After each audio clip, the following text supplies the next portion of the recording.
For the first time I actually look nice in a video. That's because I'm trying to film a video for my English project after this. Hello, welcome to another video on my channel.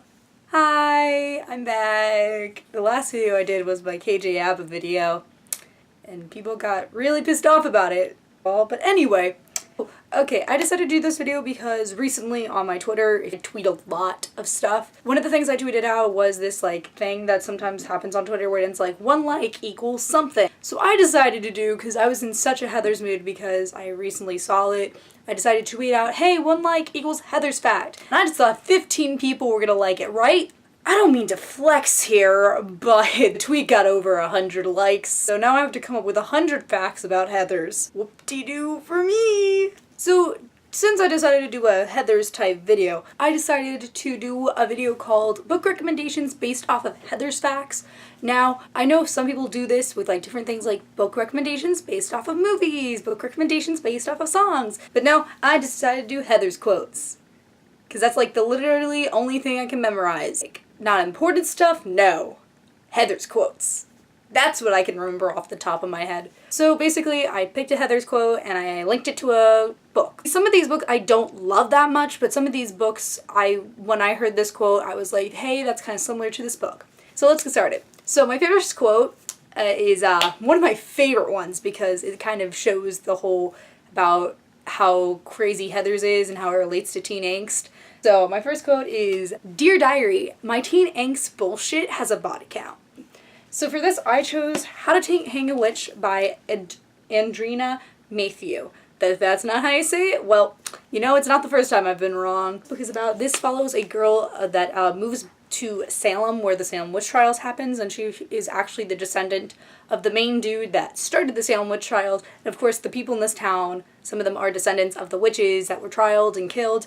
And they're just like, we don't like this girl, she's awful. So basically once she starts coming to this town, people start dying off, and she's like, why is this happening? But it turns out something is brewing in the town that's magical. Now, when I heard this quote, I was like, you know, the main character in this book, her teen angst isn't the problem that causes body count, but it's her family history angst that has the problem of the body count. It's the curse on her family from the Salem witch trials that has a body count. I've always related this book a lot to Heather's in a way. It has that kind of dark sense of humor, and I really, really enjoy that.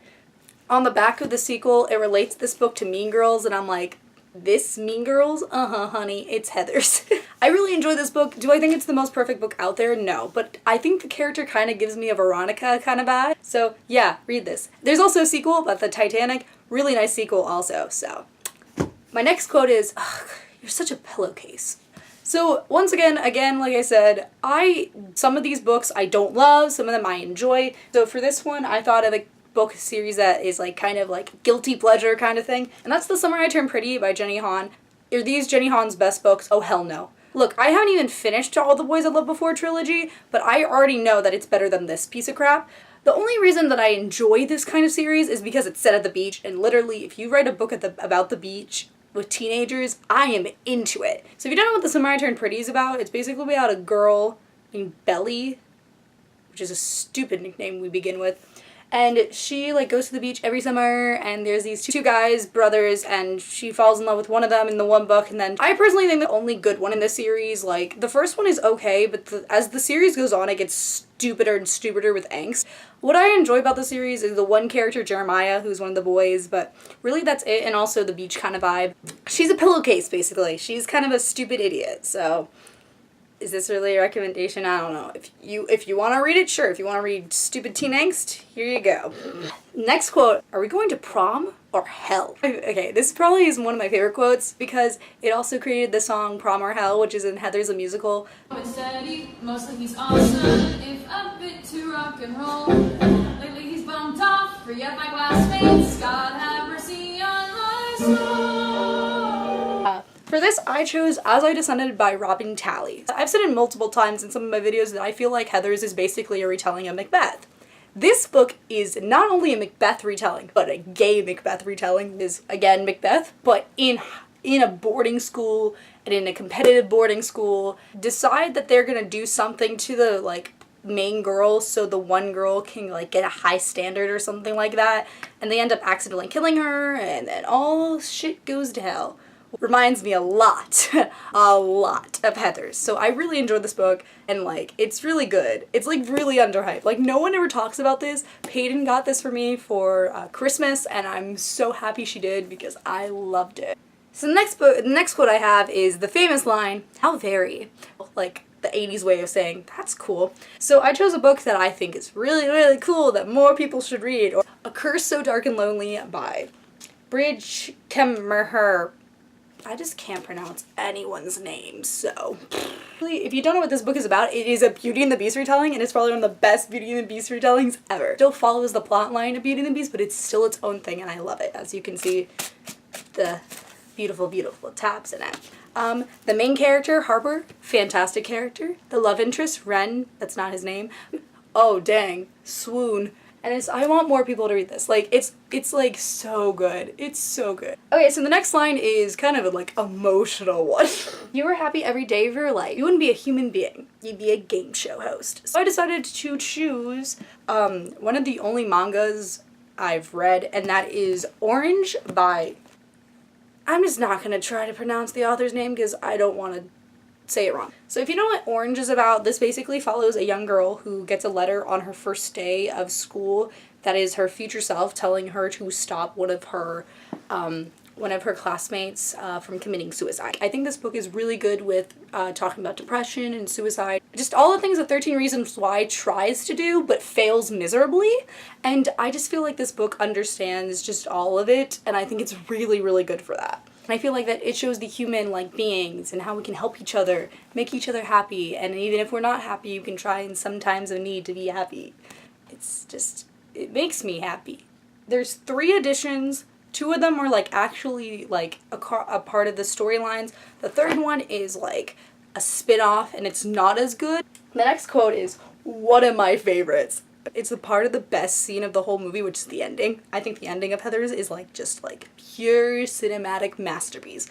And that is when, you know what I want, babe? And he's like, cool guys like you out of my life. Because Veronica doesn't need no man. The Oscars of 1989, and they're like, whoa, that ending scene of Heathers deserves an Oscar all by itself. So I chose Nowhere Girls by Amy Reed. I'm sure you've heard about this book from like Emma Books, but like I decided to join her in basically advertising for it. This book follows 3 girls that in their small town, a girl moved away because people were making fun of her for her being raped or something like that, I believe. So they decide to start a club that's like pro-feminism and like stop sexual assault. I personally say that this is the darker version of Moxie, so if you enjoyed Moxie but you didn't feel like it went with a hard-hitting thing, that's what the Nowhere Girls is for. The huge thing about this book is the girls. Like, they don't focus, there is romances, there's even a character that has a female-female relationship, but I feel like this story is just about the girls.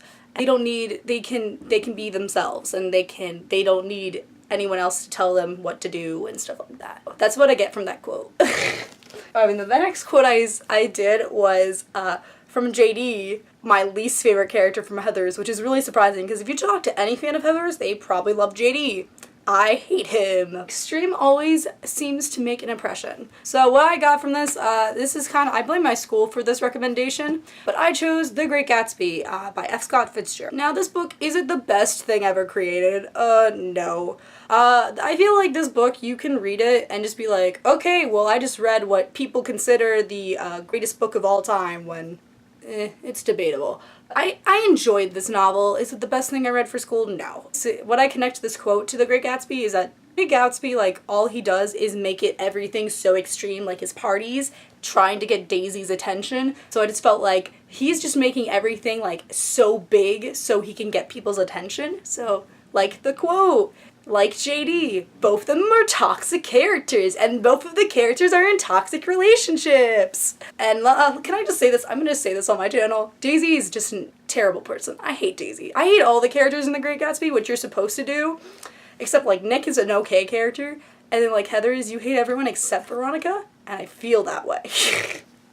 So I feel like The Great Gatsby and Heathers, they go hand in hand. So the last quote I have is, Veronica, you look like hell. Yeah, I just got back. No, I take it back. This is my favorite quote of all time.